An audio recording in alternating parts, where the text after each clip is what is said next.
and welcome to this virtual session. We're glad you can join us today. Before we get started, there's a few housekeeping items we'd like to go over with you now. Firstly, you can resize the webinar windows to cater to your viewing preferences. You can maximise, minimise and drag the windows to your preferred viewing size. If you look at the bottom middle of your screen, you can click on the widgets that you'll need to get the most out of this virtual experience. Secondly, Microsoft specialists are on hand to answer your questions in real time. So feel free to type in your questions using the Q&A window and we'll answer them as soon as we can. Lastly, we've provided some additional resources for you to supplement your learning. You can access them by clicking on the links in this section.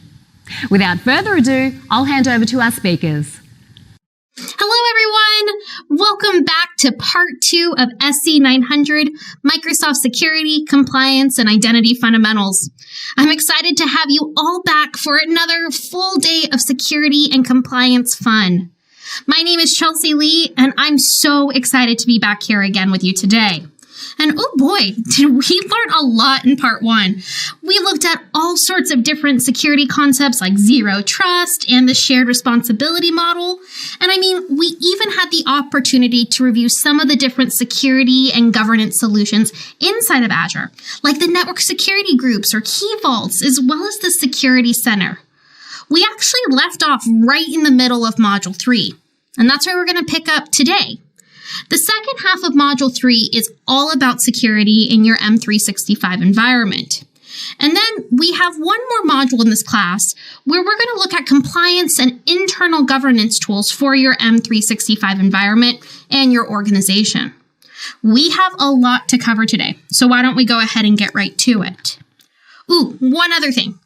All of the material for today's session, as well as everything we covered in part 1, can be found at the free learning path at Microsoft Learn, and that's aka.ms/scfunpath. Module 3 is all about security capabilities in Microsoft 365. So we're going to pick up with Lesson 4, where we'll explore Microsoft Defender and how to integrate your services. We'll also look how Microsoft InTune can help protect your cloud applications. So why don't we go ahead and get started by looking at Microsoft 365 Defender.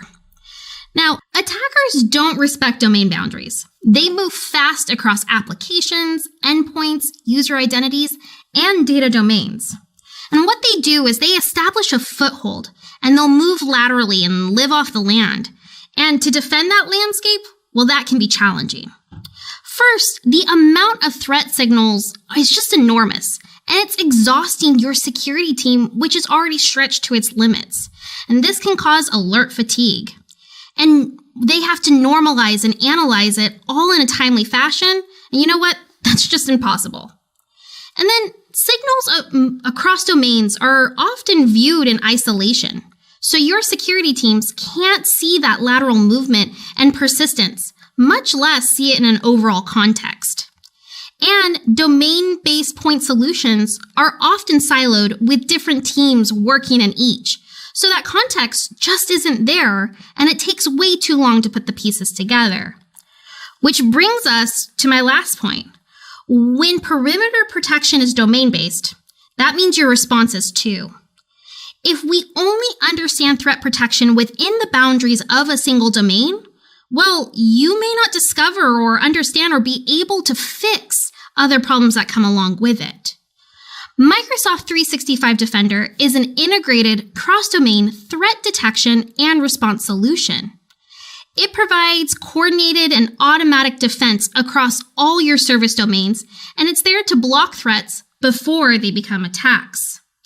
And in order to reduce signal fatigue, it automatically normalizes raw signal data from those domains. It's then analyzing that data and correlates it into incidents.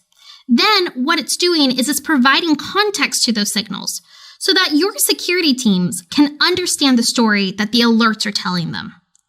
There's an all-in-one dashboard that requires no specific expertise or customization. And Microsoft 365 Defender can stop attacks and persistence before they even happen across all of your domains. It automatically automatically makes an enormous amount of normalized threat data available without the painful and time-consuming task of analyzing all of it. And this allows your security teams to leverage that over those threats before they become attacks. Microsoft 365 Defender removes the confusion and clutter of those siloed security portals.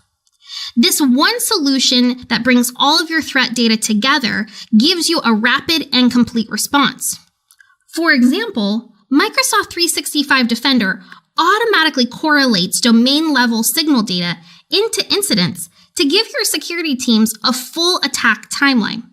Plus, you'll have a complete view of the affected assets, including the identities, the endpoints, and those mailboxes that were infected. You'll also get recommendations for triaging the damage quickly. Additionally, it will automatically uncover connections between alerts across security domains to enable responses across the entire attack and remediate all the damage, including persistence. This self-healing process handles both the mundane and the complex remediations.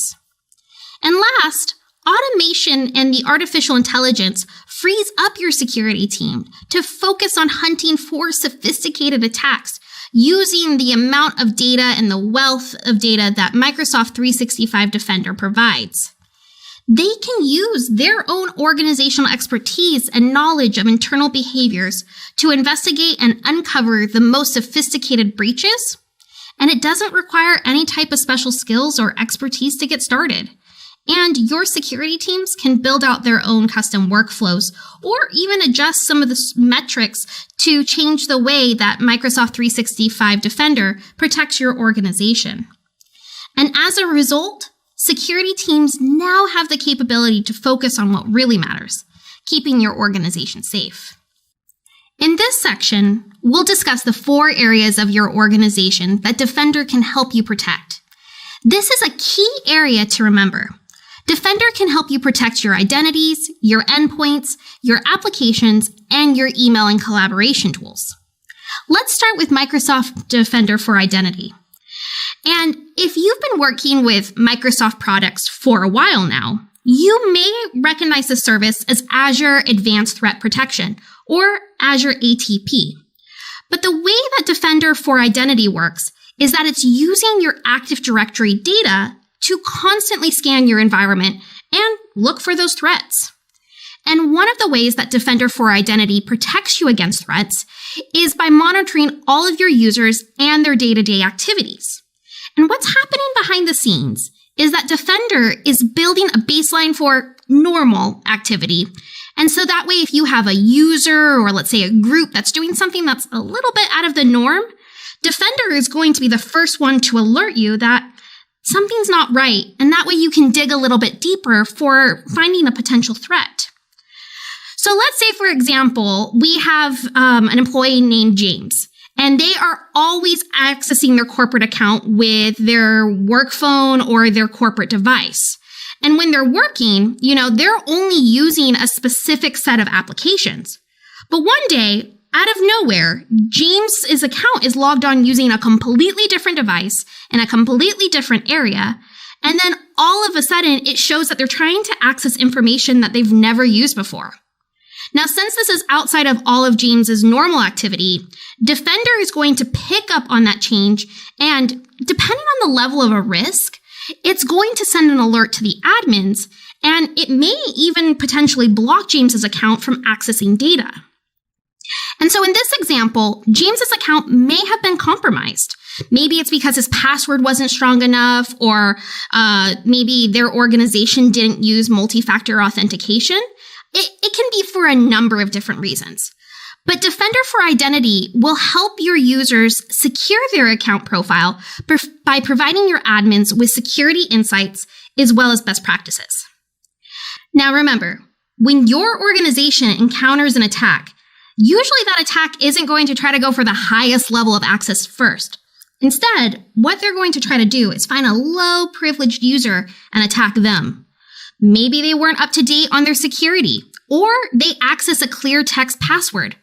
But once they're in, things move quickly. And the attack will continue to move until they reach an admin or domain account, or worse, your data. Now, probably the biggest benefit of Defender for Identity is that it's designed in such a way that you can cut down on unnecessary alerts. And this means that your team can focus on the most important security tasks in real time. So as far as M365 with Microsoft Defender goes, this is going to be a great tool to help protect the messages and the data that's going in and out of your organization. Now, you might know the service by its old name, Office 365 Advanced Threat Protection, but this is part of the Defender that is focused on protecting your organization from threats like malicious emails or the potential leak of sensitive or even confidential information. Now, you have a few different options when it comes to purchasing Defender for Office 365. We have 2 different plans, which include capabilities for each one. With Plan 1, you're getting protection from malicious attachments and potential phishing links. It also has tools that integrate with the Office 365 tools like SharePoint, as well as OneDrive and Teams. This integration is going to provide an added layer of protection, so when your users share and collaborate on files, they're protected. Now, Plan 2 is going to include everything in Plan 1, but it adds different automation tools to your security plan. It has real-time investigation and remediation, as well as their simulations that are designed to help protect your Office 365 suite. Now, another great feature of Microsoft Defender is the endpoint protection. The purpose of the Endpoint Defender is to help your organization protect its endpoints. With endpoint security, this allows you to secure your user's device, like laptops or phones. And just, keep in mind, an endpoint is a point of access into your network. And ultimately, that access point is your data. So Defender is going to protect you by collecting different samples of information from all the different operating systems and compare all of that behavioral data and that it's collected, and it's taking those signals and it's turning them into insights. Now, from those insights, Defender can detect malicious activity, and ultimately, it's going to provide you and your organization with recommendations to better protect your endpoints. Now, the way that Endpoint Defender helps defend your enterprise's entire network, and it can also take all of those great protections and integrate it with other Defender services like InTune and Azure Security Center, which you looked at in Part 1. Now, the last area before we actually take a look at Defender inside of the portal is I want to show you the Cloud App Security component. As more and more organizations move into the cloud, there are huge benefits like increased availability and fault tolerance that provide organizations with more flexibility. However, once you move to the cloud, the only truly way to leverage all the benefits is by ensuring that your data is protected. Now, Microsoft Cloud App Security is what we call a Cloud Access Security Broker. This is a SaaS or software as a solution service, and it works on the SaaS level between the cloud user and the cloud provider. And this is going to give your organization insight into your services and ultimately control on where your data goes and how it travels and who uses it. Now, the main purpose of a Cloud Access Security Broker is to help address any types of gaps by providing visibility and threat protection. So why don't we go ahead and log into the Cloud App Security Center inside. So I'm logged in to admin.microsoft.com, and I am logged in with an admin profile. Now, all of the different tools and different features that we're going to look at today really depend on your level of access in your organization. So if you're not an admin, you may not have access to all of these different features. But since I am logged into as an admin, I'm going to start on my M365 Defender main page. And what I want to show you is the Cloud App Security Portal and how you can actually monitor how your data is being used through all your different cloud applications. So from the Defender portal, I am going to scroll down and we're going to look for more resources.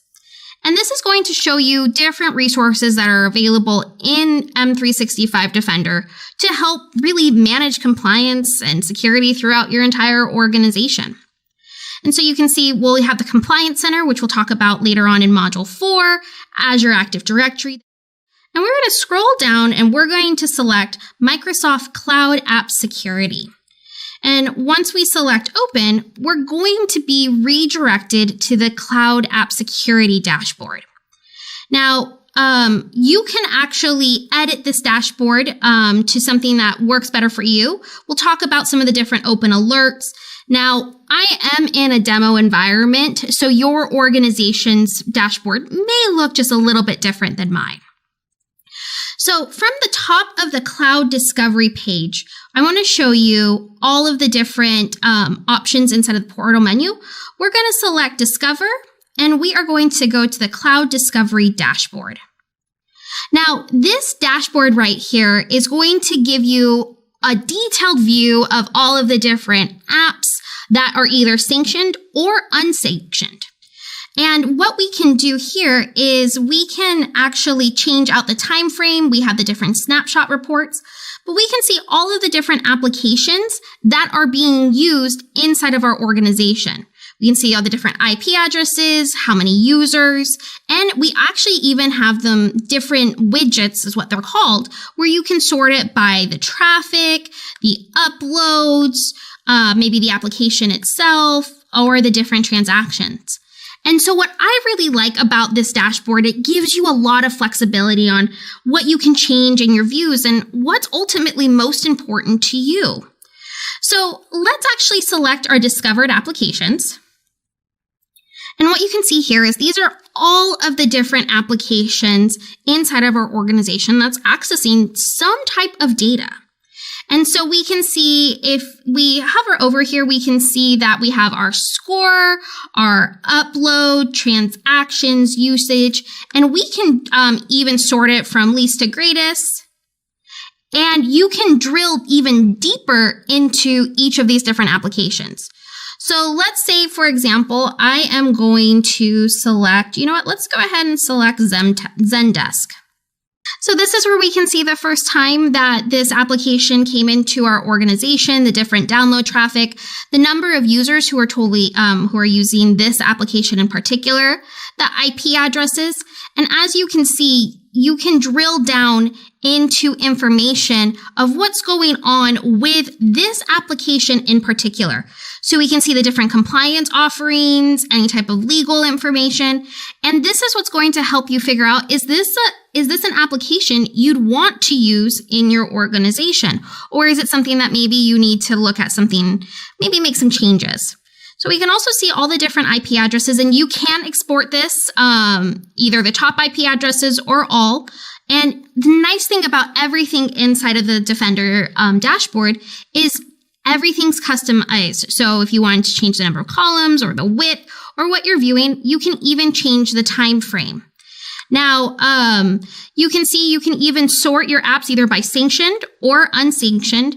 And then if you wanted to create other tags that are specific to your organization, you can do that as well. So I do want to select the users here. Now, you'll notice this is kind of similar to that IP address tab, but this is where you can look at the individual users and you can filter then by user information, the amount of data that used, the transaction. So in case your security team wants to dive a little bit deeper, this is a really good place to start. Now, all of the information that's in these tabs, what they're going to do is they are collecting everything from your traffic monitors and it's uploading it automatically.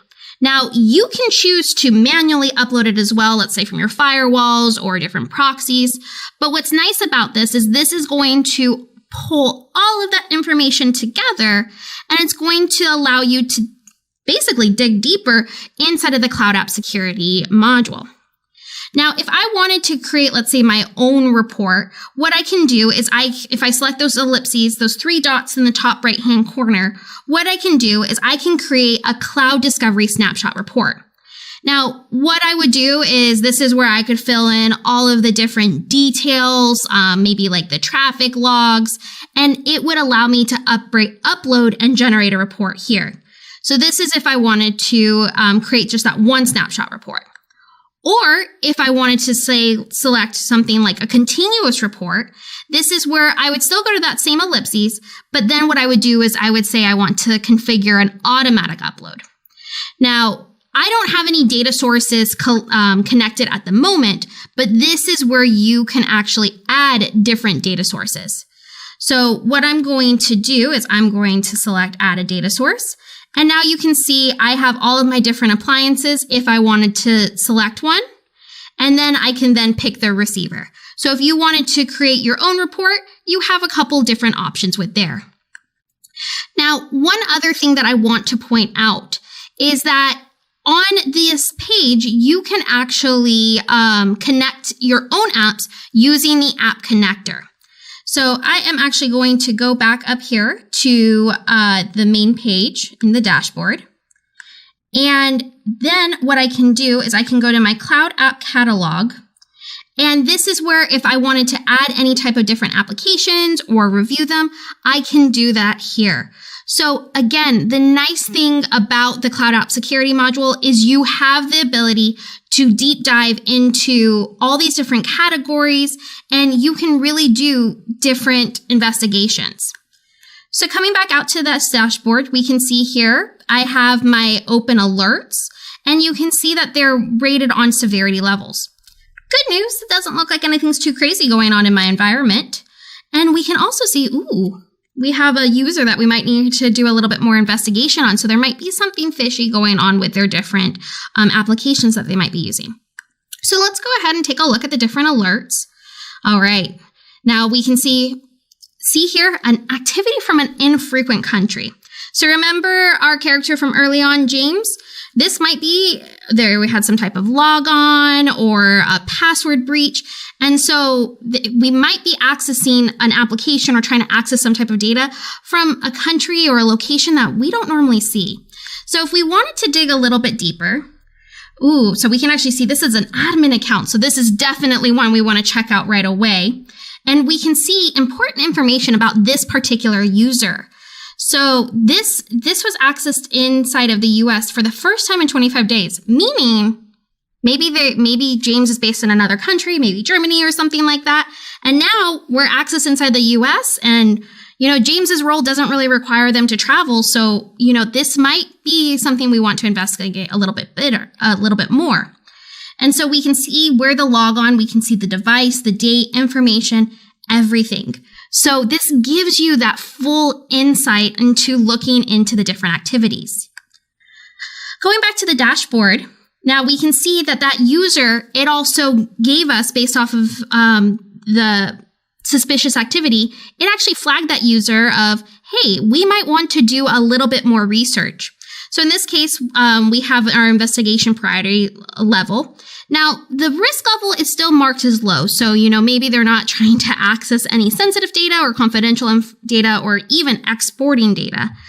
But this allows you to see how the score has changed. It looks like they've modified a file. They logged on. You can see that the score definitely increased from that country logon. So then, in this case, again, in a demo account environment, I don't have necessarily all this information, but then that's where maybe from your security team, you want to see the manager, maybe reach out and do a little bit more of an investigation. So this is a great tool, especially if you wanted to do more investigation when it comes to your applications. And you also still have access to that activity log. And if we actually come here to our connected apps, this is where, again, you can see I have 2 connected apps. If I wanted to add more, we can see that I have some different ones. So let's say if I wanted to add, let's say Salesforce. I'm going to just call this my Salesforce CRM. I'm going to connect. And now you can see that there's even some recommendations. Now, I'm in a demo environment, so I'm not actually going to go through, and I'm also not the Salesforce admin, but you can see that there are other steps that I need to take in order to connect this information. So this is protecting your data, your organization, as well as any cloud apps that you might be leveraging in that organization, just to make sure you know who, what, when, where, why your data is being used and by what applications. So this is the endpoint cloud app security environment. So why don't we just pop back into our slides really fast, and we'll continue talking about other options inside of the Microsoft Defender. So now that we've had a chance to actually log in and check out some of the features of Microsoft Defender, let's chat about some of the different management tools and capabilities inside of M365. Now, this is our 5th of 6 lessons in Module 3. And we'll do another tour of the Defender portal, as well as some of the different technical dashboards that are available inside of that M365 portal. And all of those are going to be designed to give you full insight into the security of your environment. So, depending on how long you've been working in the Microsoft universe, I have another name change for you, and this might be a product that you have been familiar with in the past. We're going to discuss the M365 Defender Portal, but it actually used to be known as the M365 Security Center. Now, the main purpose of the Defender Portal is to provide you with insight into the health of your organization. In addition, the Defender Portal will allow you to configure your users and devices. And what's extra cool about it is it's going to send you alerts when something a little bit fishy happens in your organization. Now, one of the bigger tools inside of the Defender portal is the Secure Score. This score is going to be based on your overall security rating. And what does that mean? That means the higher the score you have, the better your organization is doing security-wise. Now, I really like this score because it's giving you a report of your current health status, and it's providing details on how you can possibly improve it. Now, one other nifty feature is that you have all of the different Microsoft products, and it's going to provide recommendations for the entire Microsoft ecosphere as well. So currently, the Microsoft Secure Score supports recommendations for Microsoft 365, which includes Exchange Online, Azure Active Directory, Microsoft Defender for Endpoint, Defender for Identity, as well as Cloud App Security. And, everything's always getting updated. New recommendations are going to be added to the Secure Score all the time. So let's go ahead and log back into that Defender portal, and I'll show you the Secure Score and a few other things as well. So I'm actually logged in to the admin.microsoft.com, but before I had the Defender portal already open for you. And I want to show you how you get there from the Admin Center. Now the Admin Center, again, all of it's going to be dependent on the access and the permissions that your organization has granted you. So you'll notice on the left-hand side of my screen, I have a number of different menu options, but under Admin Security is where I'd like to actually go to access that Defender portal.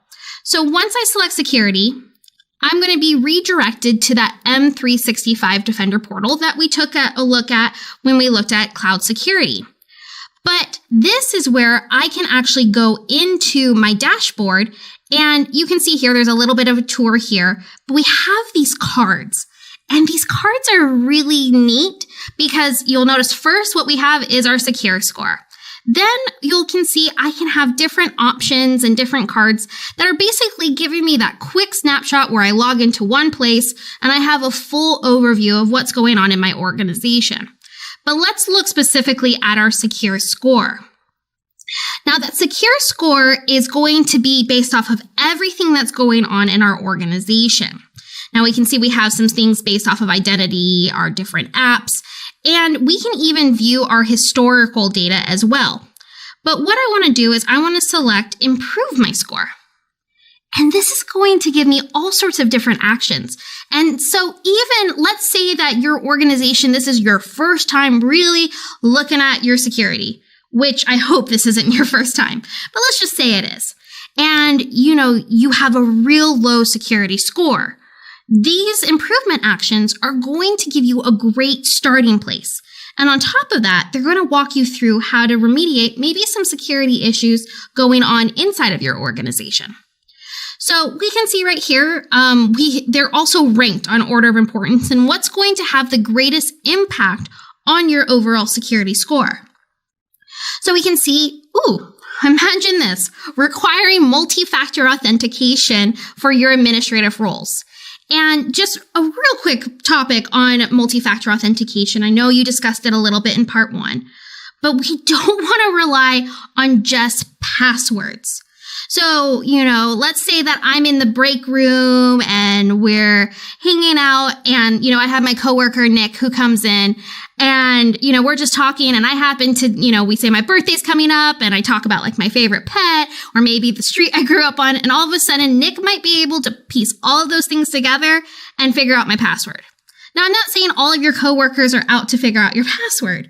But multi-factor authentication allows you to add an extra layer of protection. So if you have a Nick in your life or maybe a Nick out in the world trying to break into your organization, once they get your password, they can't get in. So in this case, maybe it's something I know or something I have like facial recognition.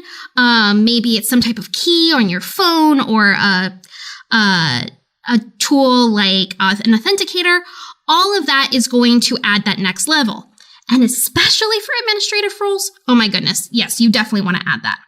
So if I wanted to actually dig into that improvement action, we can then see I have different action plans, all right? So it's something that I definitely need to address. Now, when are we going to plan it, or am I going to accept that risk? And, all of the things here as far as your security score, I want you to understand that these are recommendations. We're not going to, force your hand and make you make these changes. They're recommendations to ultimately help improve your security posture. So if you're going to accept the risk, that's fine. Or if you're going to go through a third party, or if you have some other plan to help mitigate that potential risk or ultimately solve it, that's fine. So you can add those notes. Now you can see if you wanted to dig a little bit deeper of why multi-factor authentication is important, you can see what it protects against, and you can also see the users that it's going to impact. And so in this case, we're specifically looking at users who have administrative access, meaning that they have that elevated access and may have access to some confidential data or data that you don't want to get out. Now, what I really like though is this implementation stage. So even if, maybe you're a newer admin or you have someone on your security team who isn't as familiar with the workflow, it's going to walk you through step by step on how to make that change. And so you can see there's even learn more about all the different security defaults. And especially since this is a fundamentals course, this might be your first introduction into working with a Microsoft product like this. Get familiar with the Microsoft documentation. This is honestly one of my best friends inside of all of the different tools, because if I don't know something, it gives me the ability to research it. And now for some of you who are planning on taking the SC-900 exam, yes, you will need to know how some of these items work or be able to recognize where they fall into place. But in your day-to-day job, you have the ability to look things up. And so that's why the documentation, I think, is really important to get to know. But anyways, when we look at the implementation, we can see it links you directly where you need to go inside of Azure Active Directory. And then it walks you through all of the steps as well as the recommended minimum roles that you should select. Now, you can always go above and beyond in your security stance, but we're giving you our recommendation based off of the best practices here at Microsoft and what we've learned over the number of years, as well as from our partners and existing customers. And then it will even give you the implementation status. And look at that, all of the friendly links to the documentation. So this is what's really great about the Secure Score is it's going to give you more than just, hey, if something's wrong. It's where the Secure Score has all of the steps on how to actually resolve it. Now, we can see that if I were to make those changes here, that would improve my score by 14%, which is a pretty good grade push. I wish I had that when I was in school. But you can also export these as well. So if you wanted to export your Secure Score, if you wanted to do any type of filtering. So did you want to filter basically, maybe you have someone responsible for identity, we can just filter anything that would improve our security or our recommendations that are all about identity. So the secure score is giving you all of that information in an easy to use place. Now we also have our different metrics and trends that we can go into. We can see how they compare over time. And what's even better, we have our score, so your organization, and then you can also set up a custom comparison, but how are you doing compared to organizations of your size or similar to yours? So you can see, what changes that you might make to ultimately improve your security posture. So also with our secure score, when we go back to that dashboard, again, our secure score is the first thing that's automatically going to default there. But if you wanted to change any of those cards on that dashboard, we can select add cards. And I happen to have all of mine already on here, but you can also move them around as you'd like. And then you can delete them. So if I didn't want that card on here, it's not gone forever. I can always choose to go back and add it. So this is the Microsoft Defender portal. We'll take a look at it throughout the rest of this course, but I would recommend, especially if you are new to the Defender portal, take some time, explore it. There's a great tour when it's your first time logging in. It'll offer you a tour, take you through, and just kind of get familiar of all the different tools and the metrics that are available. The more information you have, the better. So why don't we go ahead and jump back into our slide deck, and we'll continue to talking about all the other different features inside of the Defender portal.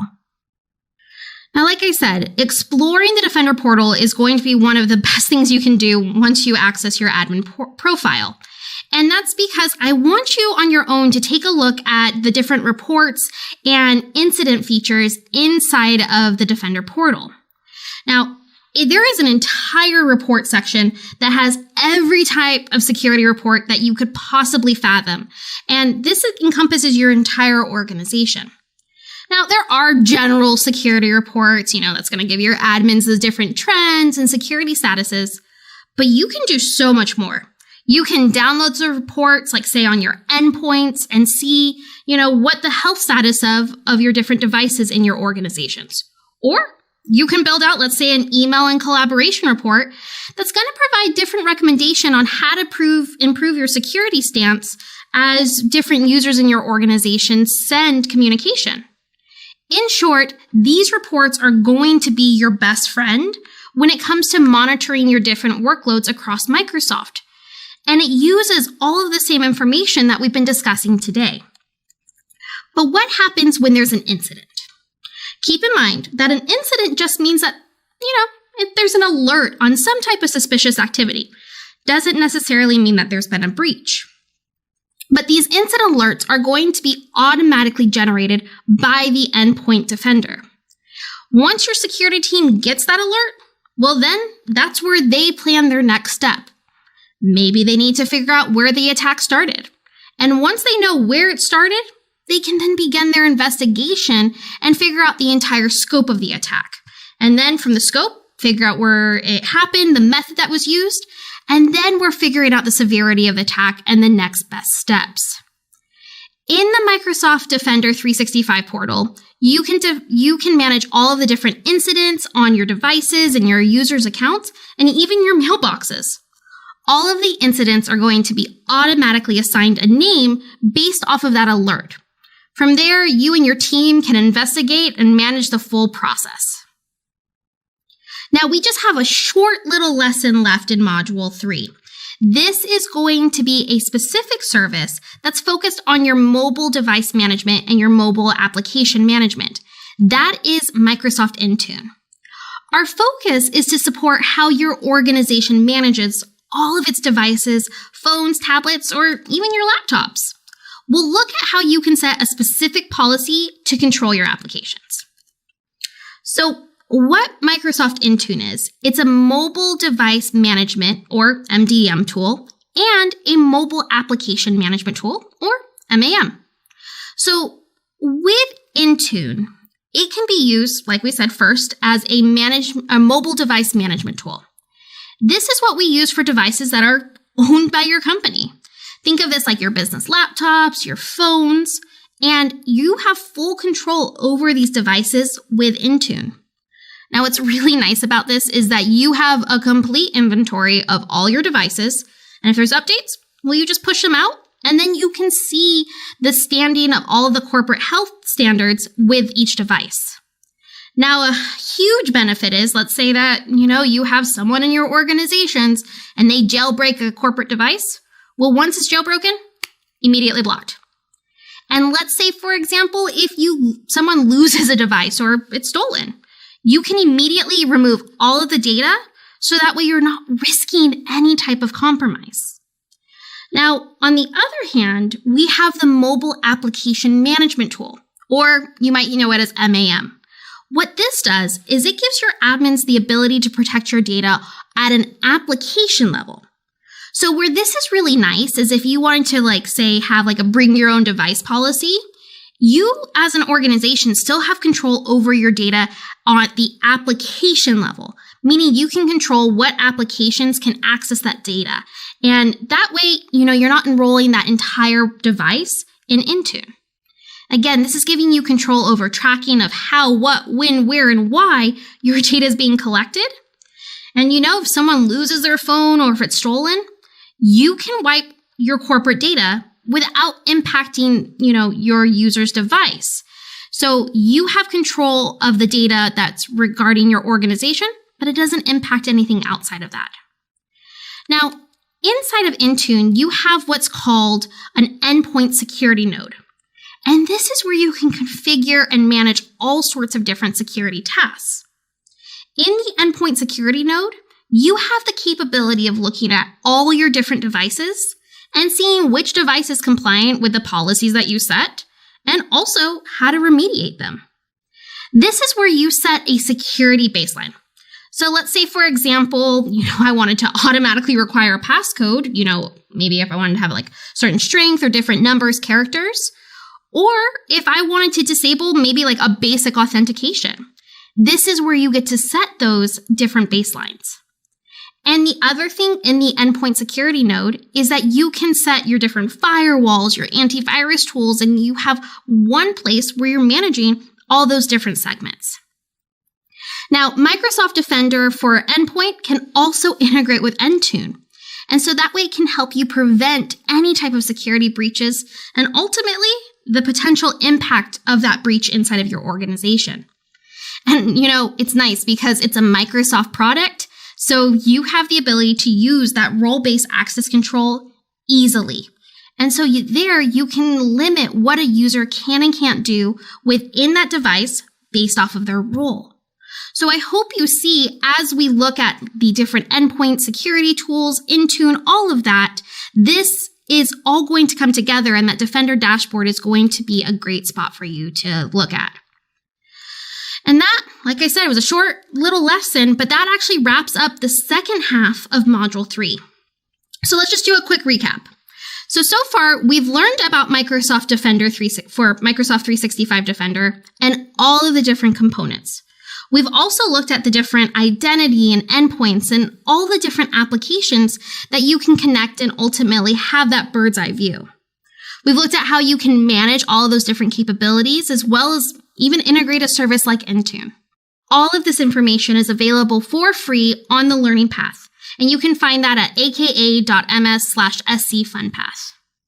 So you know what? We've been going for a while. Why don't we go ahead and take a 10-minute break?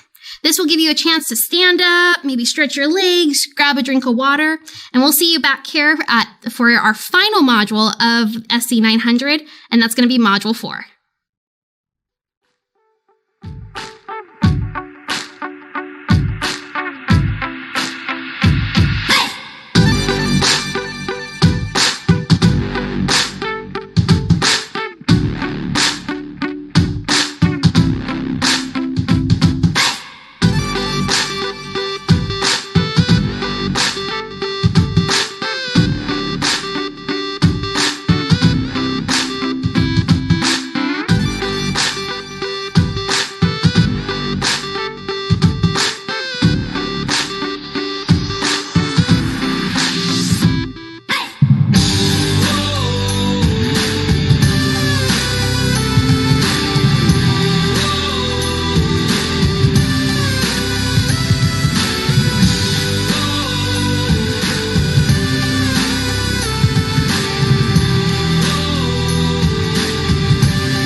Now we're on to our last module, and we're going to discuss the different capabilities inside of Microsoft solutions that can help support your compliance efforts.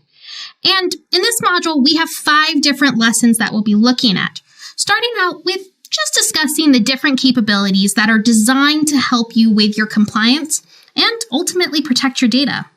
We'll also look at the different insider risk capabilities and the auditive capabilities. And then finally, we'll close out the day by looking at some of the different governance tools and capabilities inside of M365. As a reminder, this module counts from anywhere from 25 to 35% of your overall exam. And all of this information that we've discussed is available on the learning path at aka.ms/scfunpath. So why don't we go ahead and get started by describing the compliance management capabilities inside of Microsoft. Now, one of the favorite things that I've ever heard when it comes to data is that data can be considered the new oil. I mean, think about it. Data is power. Data is knowledge. Data is what's giving your organization that competitive edge. And your data is the engine behind everything in your organization. And you're going to want to protect that data. And that way, in case there is some type of breach, you're not facing any type of massive loss. So that probably means that protecting your data is one of the most important functions that your administrative team has. Now, governments are also there trying to protect your data, so they're creating different laws and different policies. Did you know, as an example, as an individual, you have rights to access your data at any point in time. Also, you can have your data deleted at any point in time with your consent. We're going to talk about some of the different retention policies and how certain types of data need to be collected and stored. And these data regulations are going to vary based off of where you are in the world. But what's important to understand is when you are setting up your organization or your cloud environment, where your data is going to live, what laws and regulations you need to consider, and especially this is extra important if you're planning on moving your data from location to location. Now, here at Microsoft, we use something called the Service Trust Portal. And the Service Trust Portal gives you access to different tools and information about Microsoft security and privacy, as well as our compliance practices. And if you're responsible for any type of compliance or governance inside of your organization, I highly recommend that you make the Service Trust Portal one of your best friends. Because inside of the Service Trust Portal, you're going to find your compliance manager. And we'll get to that in a few minutes. But you can also find a number of different documents and resources that are available by industries or even specific regions. So this is a really helpful tool as you manage your data and kind of learn and understand what your responsibility is as a customer. But you can also see Microsoft's responsibility when it comes to compliance and data governance. So why don't we go ahead and log into the Service Trust Portal now? So we are inside of the Service Trust Portal. And the Trust Center, this is going to be where you can find everything regarding our privacy statements, our compliance offerings, as well as the result of our audit reports. Yes, you heard that right. We get audited just like your organization, and we publish all of our audit reports so you can check them out. So right here at the top, you can see the very first thing that we share is privacy, and I'm going to show you some of our different privacy philosophies here in a minute. But where I really like to highlight is our compliance offerings, because you may not know this, but Microsoft actually offers the most compliance, offerings than any other cloud provider.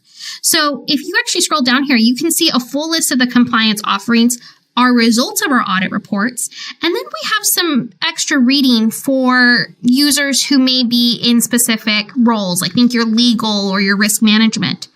But here, this is where you can see all of the different compliance offerings. Now, you notice that this isn't just for M365, it's for Azure, Dynamics, Power Platform, everything. And one thing that I do want to point out when it comes to the compliance offerings is that these are going to be application or resource specific. So you can see we have them based off of global. So we have region specific, industry specific. So make sure, especially if you are responsible for any of these particular compliance offerings, that you are aware of them and make sure that the resources that you select and you're leveraging do have them. But this Trust Center is going to be a great one-stop shop for everything when it comes to trust. Now, one of the other key areas inside of the Trust Center is going to be your privacy. Now, up here at the top, if we actually go ahead and select privacy and we go to the privacy overview, you can see our privacy statement. So we can see how you control your data, where you can see where it's located, everything. And keep in mind, data privacy and data sovereignty is really important, and that you know that your data is safe and we're respecting your privacy.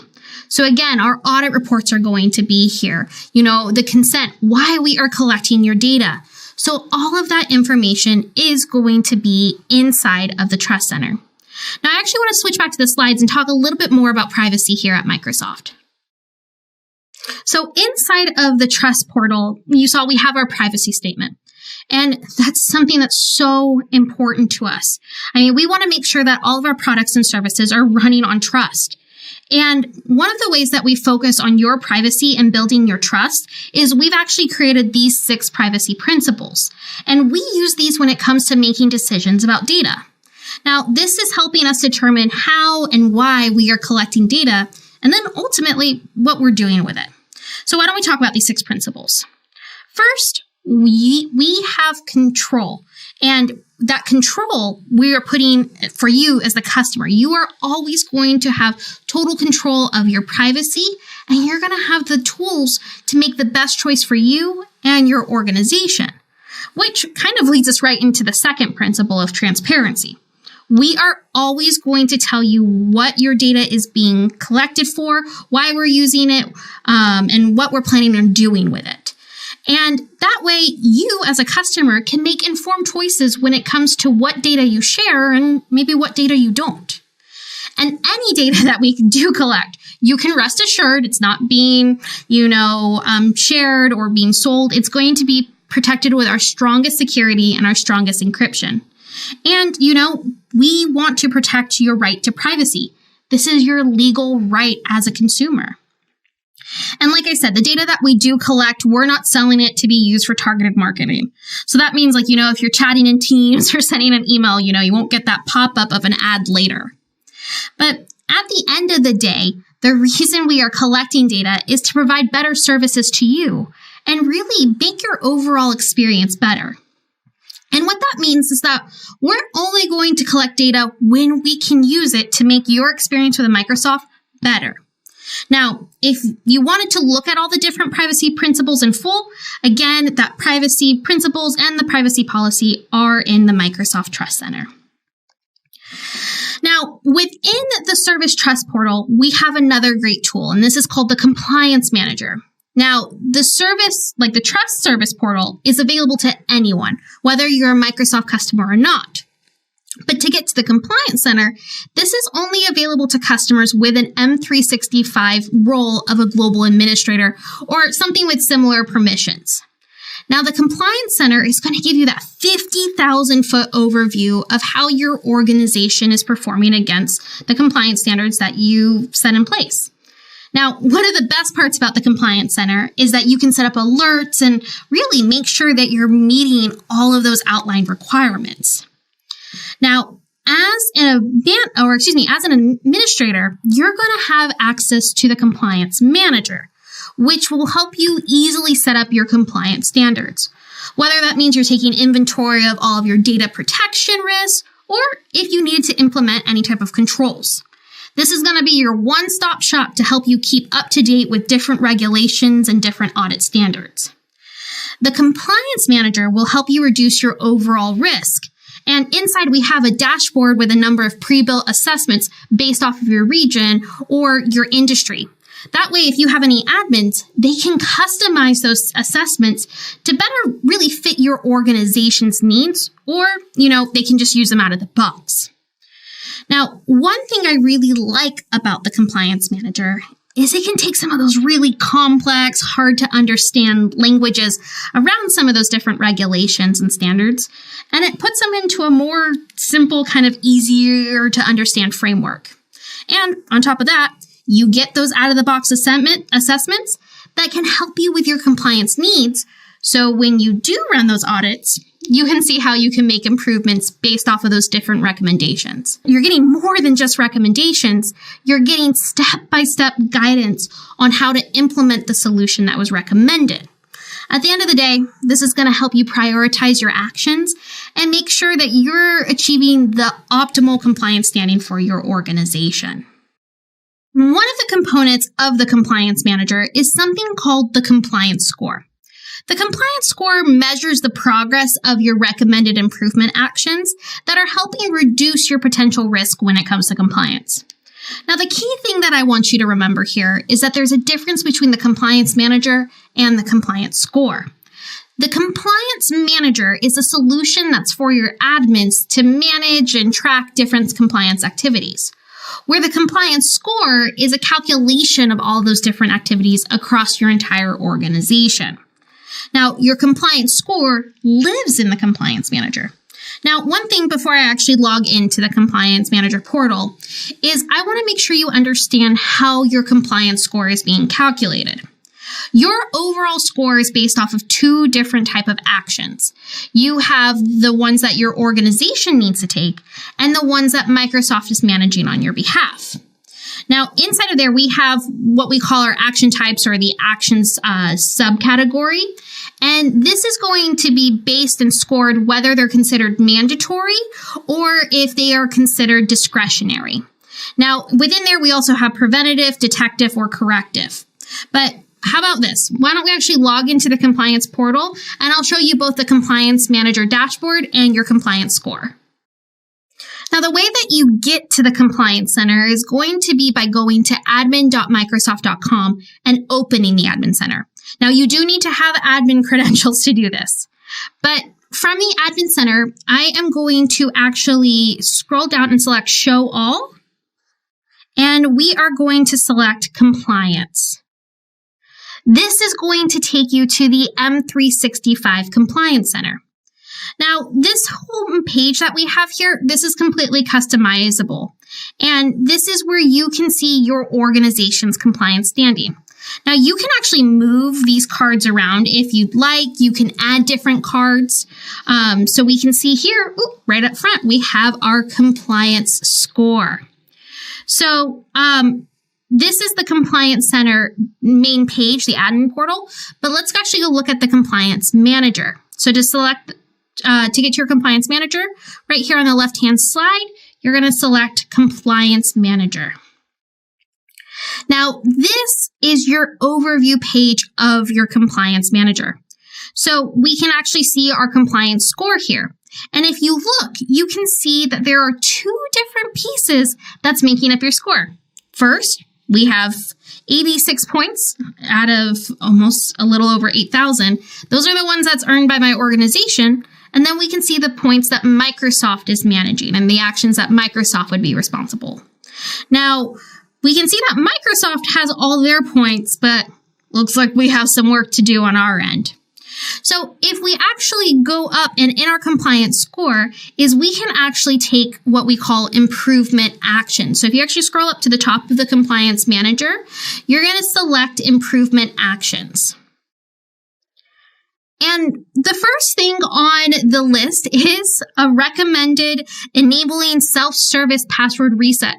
Well, good news. We already know how to do that. So if you were to add that self-service reset, you can see over here, this would add a potential 25 points to your score. And if you actually wanted to see how these different solutions can contribute to your score, you can select the solutions right up here at the top of your navigation bar.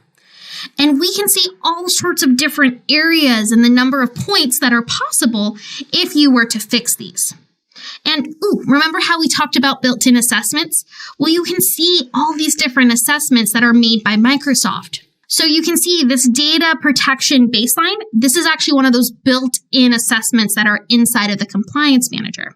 Now, this assessment, it has basically, there's a set of controls that are for key regulations and standards for data protection and kind of that general data governance.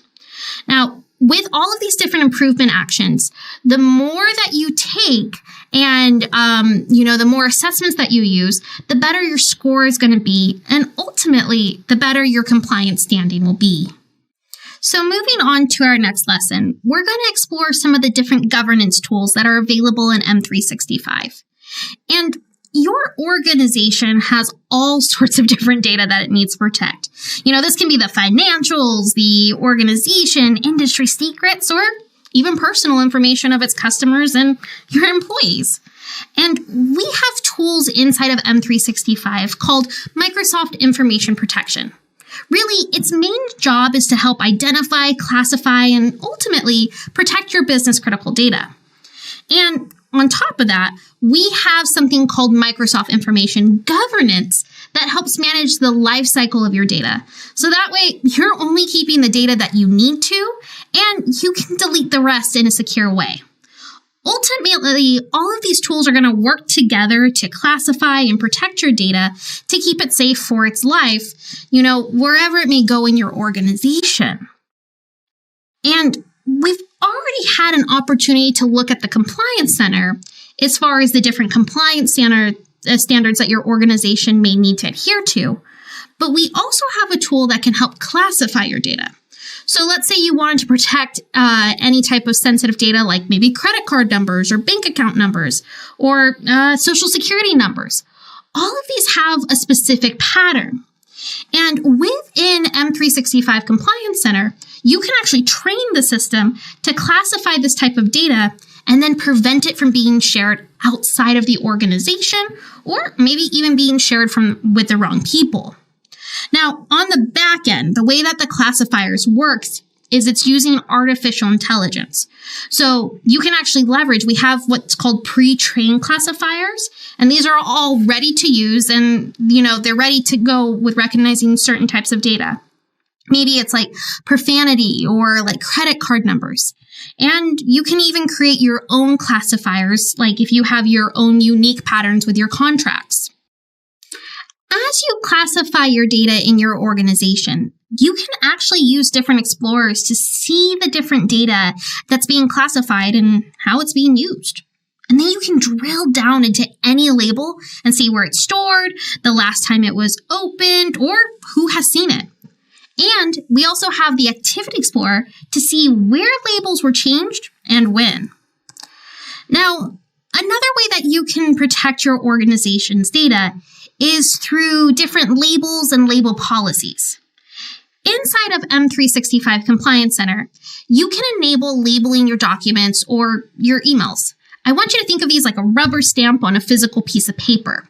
You have total control over your labels, and you can customize them to meet your organization's needs. Now, some of the common ways that I've seen people use labels are like personal, public, confidential, or highly confidential. And the nice thing about these labels is that they are stored in the clear text portion of the metadata. So that way, if you have any third-party apps using that data, it can read it and then apply its own protection actions as well.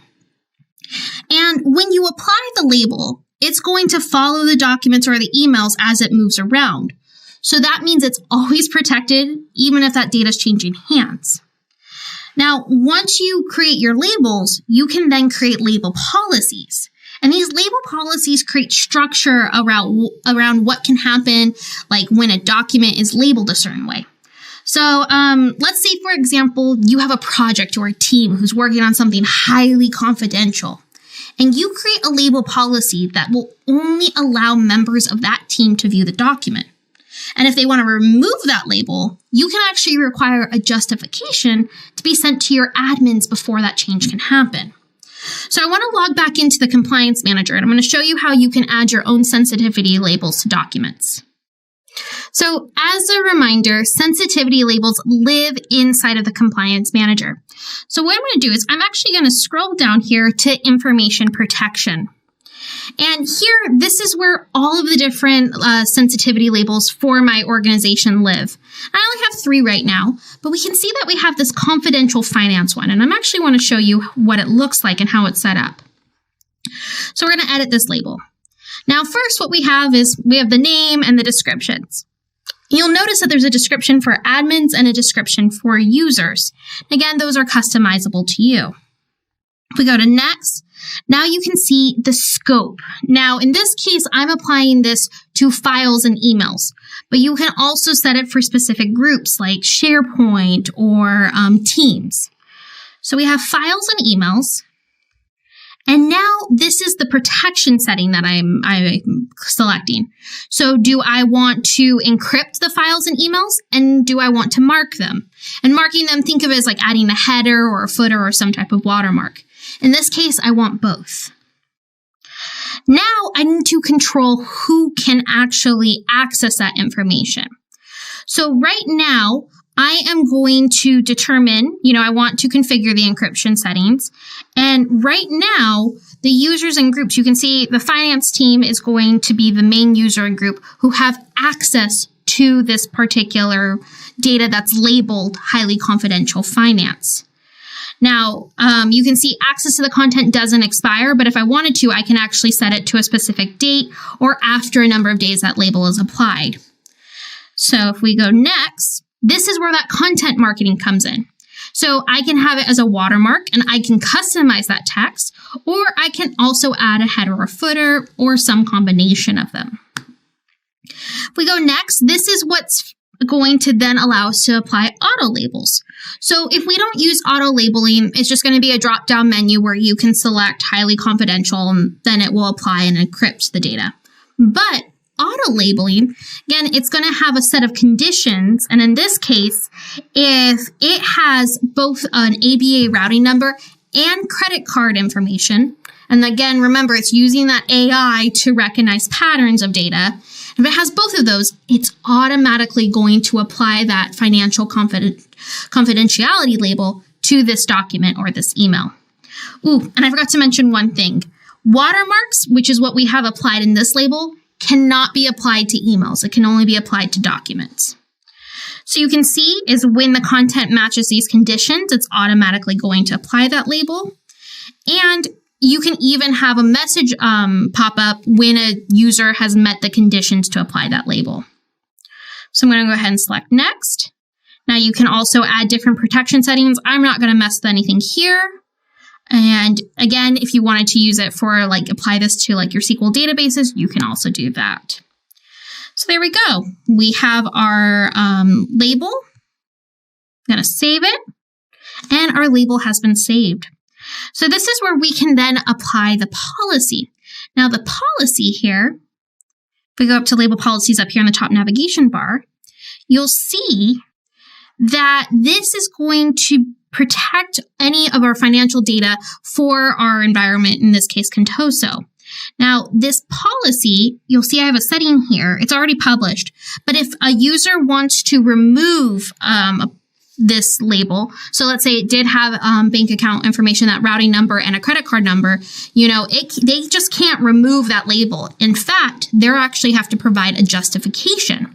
So now if a user is in a Word document or an email, it's automatically going to apply that label because we have set up that policy. So why don't we go ahead and jump back into our slides and look at a couple of the other compliance tools. A lot of the tools I'm showing you here today are designed to help protect your data from experiencing any type of data loss. I'm sure you've heard at the news at one point in time, another organization who experienced some type of data breach and data loss and the awful aftermath that came from it. Inside of the Compliance Center, there are a number of different tools that are available to help you with your data loss prevention plan. And the way that the data loss prevention plan works is through a series of policies, and those have conditions and actions that are applied to specific locations, like let's say your SharePoint or your Exchange. So if you had a data loss prevention policy in place, you can actually prevent users from sharing any type of sales contracts. And that policy would run in the background, and it can identify any documents or emails that's including those sales contract numbers or like customer information. And then based off of those conditions, it's going to trigger an action to automatically block that email from going out that contains that information. Now, there are data loss prevention tools where you can look for any type of, let's say, suspicious activity like users copying or printing sensitive data. That way, you can take all of that data and create policies to prevent it. Now, these data loss prevention tools are here to help you no matter which M365 application you're using, whether it's Teams to Outlook to OneDrive to SharePoint. And we know that these tools are here to help keep data from leaving your organization when it's not supposed to. But what about data you no longer need to keep? Because with all of the data that organizations are now collecting and creating, I mean, you can imagine what happens if you had to keep everything forever. It would be pretty insane to try to manage it all. Plus, imagine if there was a breach. The potential risk is absolutely incredible. And that's why you need to understand your industry or your region's retention policies. These policies are going to help you guide you on what needs to be kept and for how long, and when it's time to delete it, how to delete it in a secure fashion. So very similar to some of the other labels that we've discussed so far, you can create retention labels and retention policies.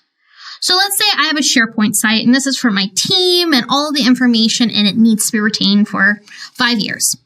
What I can do is I can apply a retention policy to that SharePoint site, and that policy would apply to all of the same items on that SharePoint site. But let's say there's one item on that SharePoint site that has to be retained for 10 years. That's where I would apply a label to that specific item for 10 years. The 10-year label would override that 5-year policy. And when you apply a retention policy or a retention label, it's not going to force your users to keep those files on their own desktops. So let's say a user deletes that file and it has a retention policy on it. A copy of that document is being kept in a secure location, and it doesn't have any impact on your users. Now, there are some documents that your organization has to keep out, maybe for legal or business obligations. So sometimes you're going to need a record management tool. Now, inside of the Compliance Manager, there's a couple different record management tools to help your organization and maintain and dispose of legal or business records. Now, an admin, when they add something as a record, they can actually block certain activities like deleting a document or modifying that document, and they can track the path of the document and all the related activity. There are retention-related record tools that can help mark and store the record for retention, and then it maintains the proof of deletion at the end of the retention frame. So inside of Module 1, we spent quite a bit of time looking at the different risks and bad players outside of your organization. In this lesson, I want to talk about the risks that can come from inside of your organization. And here's the thing. It may not always be malicious. Sometimes it can be simply an oversight from a former employee or a contractor. And I think it's important to understand when it comes to insider risk, there are a whole bunch of different things that can happen. You can have someone accidentally leak sensitive data, or maybe there's some type of fraud or insider trading going on. All of these are going to put your organization at risk. So inside of M365, you can build out different workflows to help you identify, investigate, and ultimately stop any type of insider risk. There's a number of different policy templates that you can choose from, or you can create your own alerts when some type of suspicious activity happens. Then what it will do is it will actually walk you through the investigation and remediation. And sometimes it's simple. Sometimes it's just reminding of an employee of a policy. Or there's times that it might require a full-blown investigation. And here's the thing. Communication is incredibly important within organizations. But sometimes you need to restrict communication between teams within an organization. Maybe this can be for legal reasons, or maybe you need to protect employee data. Either way, you can set up what we call information barriers inside of your M365 applications. That way, if you do need to prevent groups of employees from interacting with one another, you can do so.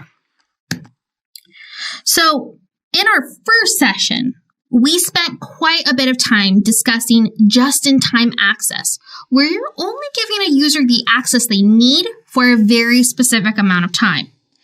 M365 also offers a tool called Privileged Access Management, and this is where you operate under a zero standing access, very similar to the zero trust model we discussed in Module 1. Zero standing access makes it so any user who needs privileged access must request it and only have that access for the time that they need it. This is just another way to protect yourself against any type of insider risk. Now you might be saying, going, hey, privileged access management may sound a lot like privileged identity management. So you might be asking yourself, what's the difference? Privileged access management is defined and scoped at the task level, where Azure Active Directory Privileged Identity Management applies protection at the role level with the ability to execute multiple tasks.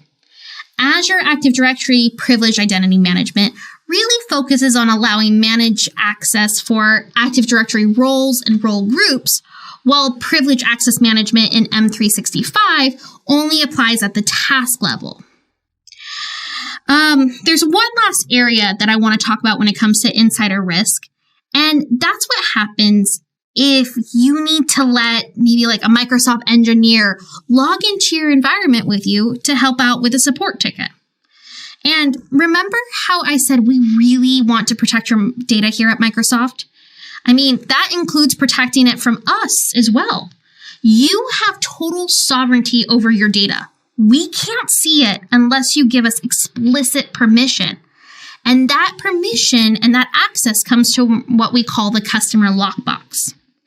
Now, when you need a Microsoft representative to log into your environment, you have to provide explicit permission for a certain area, and it's for a predefined amount of time. Once that time expires, you have to submit a new request. Now, this actually may sound familiar to the Privileged Identity Management, and there is a difference between the Privileged Identity Manager and the Customer Lockbox. So the Customer Lockbox is allowing a level of access when a Microsoft employee accesses your data. Privileged Access Management allows granular access control within your organization for all of your different M365 tasks. So make sure that you understand the differences between those two. That actually takes us to our final lesson. Can you believe it? This is the last lesson of the full SC-900 class. It's hard to believe we're already here.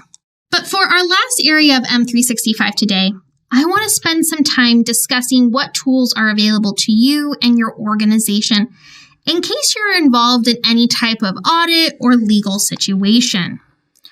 Now, I hope it never happens to you, but there may be a point in time where your organization is involved in some type of litigation. And when that happens, you're going to need to pull some type of information for evidence.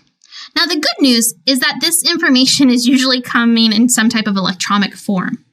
Maybe it's emails or Teams conversations. And inside of M365, we have something called eDiscovery. This tool allows you to search across all the different platforms and applications. Now, you do need to have some type of administrative role in order to run a search, but it's a very simple process. So when you're running a search, you need to select the areas that you want to search. Let's say, for example, you want to search Exchange and Teams. Well, then what you're doing is you're adding filters like date, usernames, keywords. And that search, what it's going to do is it's going to pull a list of results. And then from there, you get to take some sort of action, like maybe you're exporting the files or you're creating a report. Now, when you're working with the eDiscovery tool, there are two different workflows. You have your core eDiscovery workflow and you have your advanced eDiscovery workflow. With the core eDiscovery workflow, you're going to first create a case and then you're assigning a user. That user can search content and it's marking it for download. Now, inside of eDiscovery, you can place a hold on content that might be needed for the case. And then once you have all of your content, You can either export it as individual files, or you can create one joint document. And after the legal case is closed, you can actually turn off any holds that you might have placed. And just so you know, there's actually a grace period after you turn off a hold of 30 days, just in case you need to reopen it. Now, really the main difference between the core workflow and the advanced workflow is that you can add custodians to the case. And the custodians are people who have administrative control of a document or an electronic file that could be relevant to the case. And after you search and you collect all the data, it goes through review to ensure that all of the data that's been pulled is appropriate and relevant to the case. Now, even if you aren't involved in any type of litigation, as admins, you may need to audit activity. For example, did an administrator reset a password? Did a user change a setting for a team in Microsoft Teams? A unified audit log supports the search of many users or activities across all of your M365 services.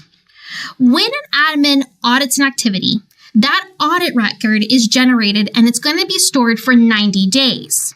This allows you to search different activities, IP addresses, users, and so much more.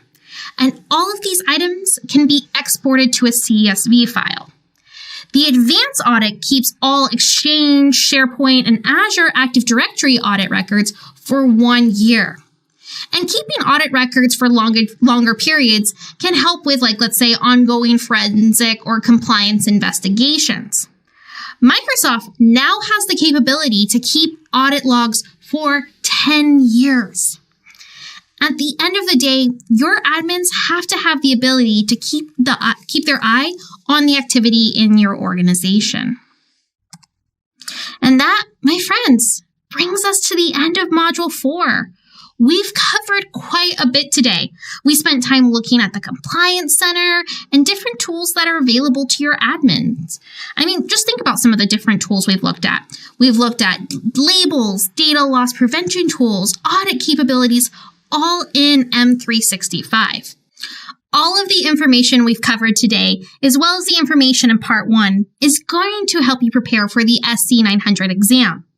Again, all of this content is available for free on Microsoft Learn at aka.ms/scfunpath.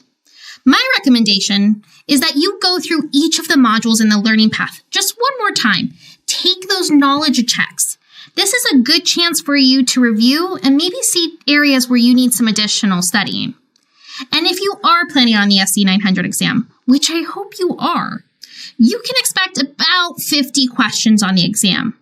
These are all going to be multiple choice questions, and you won't have any labs. And really, the main focus of the exam is going to be identifying and describing different services and concepts that we've covered in the material. You're going to have 1 hour to take the exam, so it's more than enough time to make sure that you're reading each question entirely and reading all of the answers before choosing your response. Now, I know exams can be incredibly stressful, but I'm confident between these 2 sessions and the learning path, you're going to have everything you need to be successful. And I just want to say thank you so much for joining me for both of these SC-900 sessions. I hope you learned something new, and maybe now you have an interest in learning more about security inside of Azure and M365. Good luck to those of you who are planning on taking the exam, and be sure to add these skills on your LinkedIn page and show off those badges once you pass your exam. I'll be sure to see you next time.